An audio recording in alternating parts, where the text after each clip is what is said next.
Sari foldings करना है। Madam saris ఎవరికి మీకేనా ఇతా మళ్ళీ 2 సారీస్ వచ్చాయి ఫోల్డింగ్ ఈ రోజు టోటల్ ఎన్ని సారీస్ ఉన్నాయి ఆల్రెడీ 8 సారీస్ చేసాం అక్క 4 సారీస్ చేస్తున్నాము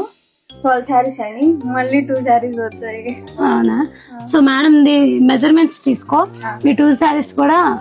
కంప్లీట్ చేసేసేయండి ఫాస్ట్ గా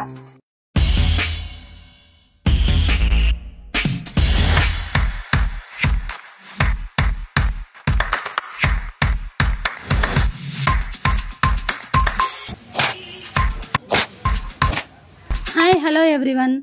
లాస్ట్ మంత్లో ఒక శారీ ప్రీప్లేటింగ్ వీడియో అయితే మన ఇన్స్టా పేజ్లో పోస్ట్ చేసాము ఆ వీడియోకి మీరు ఇచ్చిన రెస్పాన్స్ అయితే సూపర్గా ఉంది 1 మంత్లో 1000+ శారీస్ అయితే మేము ప్రీప్లేటింగ్ చేసాము so thank you all thank you so much